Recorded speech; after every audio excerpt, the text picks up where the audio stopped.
అందరూ బాగుండట. పెండ్లికి వచ్చిండారు, పెండ్లి కోసం వచ్చిండారు, అవుతుంది. ఇల్లు కోసం వచ్చిండారు, అవుతుంది. మనసులో కుళ్ళు ఉండేవాళ్ళు వెళ్ళిపోండి, రావద్దు. ఇక్కడ నా దగ్గరికి రాకూడదు. నేను వడ బియ్యం దగ్గర బియ్యం కూడా ముట్టనీయను. నేను మనసులో కుళ్ళు పెట్టుకోవద్దు. మనసు ప్రశాంతంగా ఉండు. నీ కావాల్సింది నీ వెన్నంట నేనుంటాను, నీ తోడుగా నేనుంటాను. వాళ్ళ కర్మకి నేను ఉంటాను, నీ కర్మకి నువ్వు ఉండు. మంచి చెయ్యి, చెడు చెయ్యాలని చూడొద్దు. నీకే చూస్తున్నావు, కనిపించట్లేదా?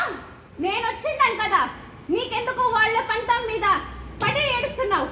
పడద్దు, నేను చూసుకుంటా. అందరికీ చెప్తున్నా, నేను చాలా సంతోషంగా ఉన్నాను. ఇన్ని రోజులు నా బిడ్డ వస్తుంది వస్తుంది అనుకున్నా. ఈ రోజు నా బిడ్డ వచ్చింది. నా బిడ్డ నా మీద కోపం చేసుకుంటూ వెళ్ళిపోయింది. రా అంటే రాలేదు, నేను పిలిచినా రాలేదు. ఈ రోజు వచ్చింది, మనసు పూర్తిగా వచ్చింది. సంవత్సరం నుంచి అనుకుంటున్నాం నా బిడ్డ వచ్చింది. నా బిడ్డకి ఏం కావాలని నేను ఉంటాను. నా బిడ్డకి చెడు చేయాలని చూసిన ఏ ఒక్కరిని నేను విశ్వశాంతిని కోరుకుంటున్నానమ్మా. మన ప్రపంచంలో మన హిందూ ధర్మంకి చాలా అన్యాయం జరుగుతూ ఉంది. జరగదు, జరగనివ్వకూడదు. నీకు నేను తోడుంటా, నీ అడుగులో నేను అడుగేస్తా, నీ వెన్నంట నేనుంటా. ఎక్కడెక్కడో నుంచి ఎక్కడెక్కడో నన్ను కలవాలని చూస్తూ ఇంత దూరం వచ్చావు కదా, నేనున్నాను బిడ్డ, నేనుంటా. తల్లి అమ్మా, కూతురా, నేను చెప్పేది నువ్వు అందరినీ నమ్మద్దు, నమ్మద్దు. సరే, మొక్కవాడం కట్టుకొని నీ దగ్గరకు వచ్చి పని కోసం వచ్చేవాళ్ళు మంచి వాళ్ళు కాదు. సరే, ప్రతి మాట వెనక, ప్రతి నోట వెనక నన్ను తలుచుకొని పని చేయి. తప్పకుండా ధ్యానంలోనే ఉంటావు. నువ్వు నిన్నే తెలుస్తుందా? నువ్వు బాధపడద్దు. వాళ్ళు ఏదో చేశారు అని నువ్వు బాధపడద్దు. నీ మనసులో బాధ నాకు తెలుస్తుంది బిడ్డ, నువ్వు బాధపడద్దు. నీకు నేనున్నాను. నువ్వు బాధపడి నీ ఆరోగ్యాన్ని చెడుపుకోవద్దు. నీ ఆరోగ్యం, నీ పతనం కోసం వాళ్ళు చూస్తున్నారో వద్దు. నీకు నేనున్నా. ప్రతిరోజు నన్ను తలుచుకొని 3 సార్లు కుంకుమార్చన చెయ్యి చాలు. నువ్వు ఏమీ చెయ్యొద్దు. 3 సార్లు నువ్వు కడపకి పెట్టినా నేనుంటాను, గుమ్మానికి పెట్టినా నేనుంటాను, ఆకుకి పెట్టినా నేనుంటాను, బొమ్మకి పెట్టినా నేనుంటాను. నేనున్నాను, నువ్వు నమ్మినావు అనుకో, నీ వెనకే నేనుంటాను.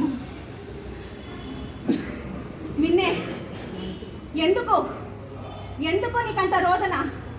ఏ రోదనతో ఇక్కడికి వచ్చావు నువ్వు? వద్దు, మనసు శాంతంగా ఉండు. నీ రోదన వినిపించదు తల్లి, వినిపించదు. చెప్పు, ఏదో చెప్పాలంటున్నా. అమ్మా, ఇప్పుడు విశ్వశాంతి కోసం కానీ ఇంకా మన సంసారాలు కాకుండా మన సంసారాలతో పాటు పిల్లలు, ఆ పిల్లలు ఈ ప్రపంచంలో సంతోషంగా ఉండాలంటే మేము ఏం చేయాలి? ఇప్పుడు మానవులందరూ మనం ఏం చేస్తున్నాం? ఏమీ చేయడం లేదు. మనం దేశానికి కూడా ఏం చేయాలి? మనం పూజలు చేస్తాం, ఉండిపోతున్నాం. దేశం కోసం ఏమన్నా చేస్తున్నాం మనము? మన సంసారాలు ఎప్పుడు మన పిల్లలు, మనది, మన చుట్టూ ఉండేవాళ్ళు, వాళ్ళు ఇట్లా చేసినారు, వీళ్ళు, అవే సరిపోతుంది. దేశం ఎప్పుడమ్మా మనము మంచి ఒక సమాజానికి, మనం దేశానికి ఒకటి మంచిది ఇవ్వాలి కదా. ఎలా అమ్మా? మీరు మార్గదర్శనం ఇవ్వండి బిడ్డ. చెప్పండి అమ్మా. నీ కోరిక మంచిదే.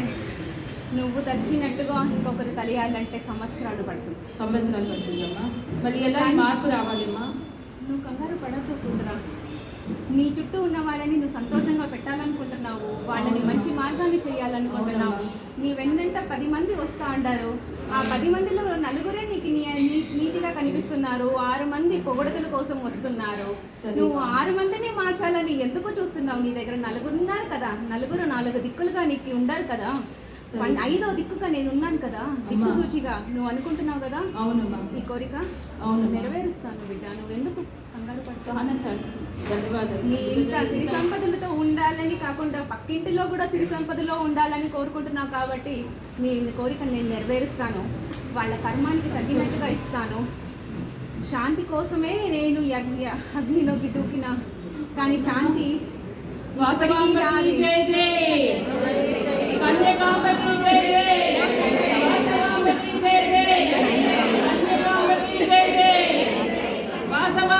జై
వాసవాంబ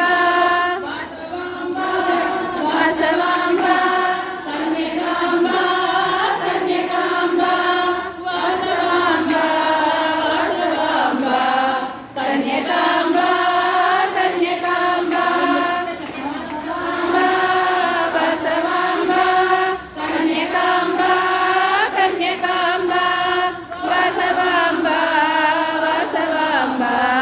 కన్యకా